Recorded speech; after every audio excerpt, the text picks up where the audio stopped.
Hey guys, in this video I wanted to give some advice on how to increase your metabolic rate in the most scientific ways. So first off, just understanding what metabolism is, because lots of people throw around the word metabolic rate or metabolism, and it's sort of like a nebulous term that I don't really think people really actually understand what that is. And basically, it's a sum of every single chemical reaction that happens in your body in order to sustain processes of daily living and things like that. So it's very broad, it's very complex, depending upon a lot of things. And there are, it is heavily influenced by genetics. You can have some people on the same exercise program, similar strength levels, similar activity levels, who are going to be having maybe a 500 to 1,000 calorie difference in energy needs, probably more around 500, but it can be, in extreme cases, up to 1,000 calorie differences in energy needs. But in terms of that's outside of our control. What can we control in regards to increase your metabolic rate so that we can eat more food, die on more calories, etc. So the number one thing is going to be increasing your non-exercise activity thermogenesis, or just daily activity. So this falls under the umbrella of walking around at the store, doing chores, grocery shopping, vacuuming, stuff like that is going to really help increase your metabolic rate. For steps in general, for about every mile that you walk, if you're 200 pounds, it's about 100 calories per mile. If you're less than that, it's less, obviously, but you can say it's going to be somewhere around 100 calories per mile that you walk, which is about 2,500 steps for most people, depending upon stride length. So I really do recommend for most people that the easiest way to do this just initially is to increase your daily steps, chores, just don't stay sedentary. Getting 10,000 steps is probably a good target to shoot for, just because it will make a decent amount of difference on how much food that you can eat. The second thing is going to be focusing on getting really strong at compound movements. This is one of the reasons why I do see in a lot of people that I do lift with or train with, their energy needs do go up pretty substantially with how much that they essentially need to eat in order to gain weight. Just using me as an example, when I started off lifting, I was around 135 pounds, wasn't very strong. I started gaining weight on about 2,500 calories pretty consistently, up to about 150. And now that I'm 190 pounds, obviously I've gained weight. We'll go into that a little bit later. I am now 190 pounds, and I'm significantly stronger. And my energy needs in order to just maintain my body weight is around 46 to 4,700 calories per day. And that's a significant difference, obviously.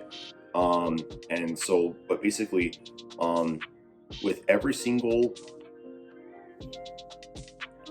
for however strong that you get, it basically linearly increases your energy needs. So for example, if you burned 20 calories doing a set of 5 on deadlift with 200 pounds, you would burn 40 calories with a set of 5 with 400 pounds on deadlift. Now it's not that much calories, it's just for the sake of comparison. The calorie burn of it varies widely. I'll link a study, probably maybe pop it on the screen, of what the energy needs are for, they did I think they compared 2 groups. I don't remember exactly what it was, but I'll show that. But basically, getting strong at multi-joint compound movements does burn a pretty solid amount of calories.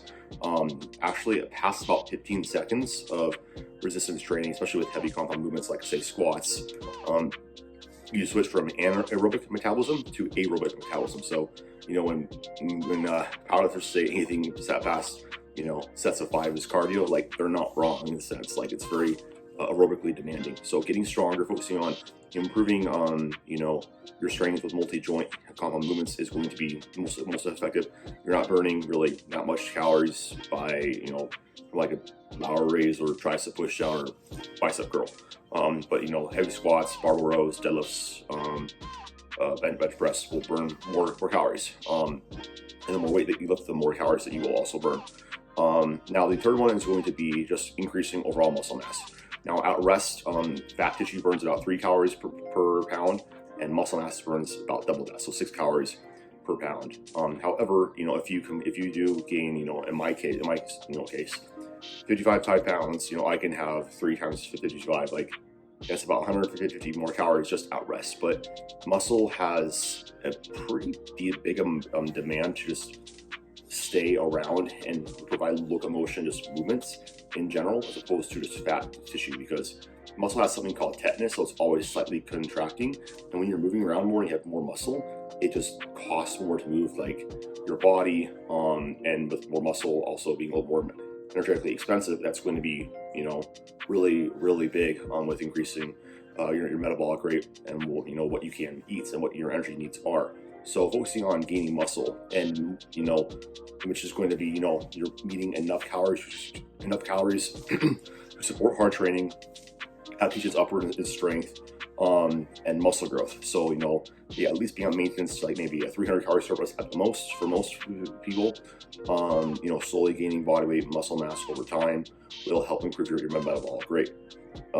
So those are the 3 things that you can do. Increase your physical activity daily. Do more walks, more chores, etc. That will really help you. 2 is focus on getting strong at heavy compound movements. And then 3 is going to be, don't always diet. Like if you're always dieting, you're going to have a lower metabolic rate because your body is going to adapt downwards to keep the lights on. Their bodies want to stay the same. We'll focus on, eating enough most of the time. If you diet, it's okay to diet every now and then, but don't be a chronic dieter.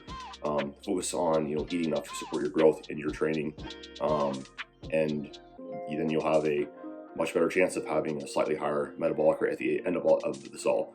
So I'll link any the ones that I mentioned down below for you guys that are interested. But I just want to put this out there because this is a question I get asked a lot. So hopefully this is helpful. If you guys have any questions, just ask down below. I'd be happy to answer. I'll talk to you guys in the next one. Bye.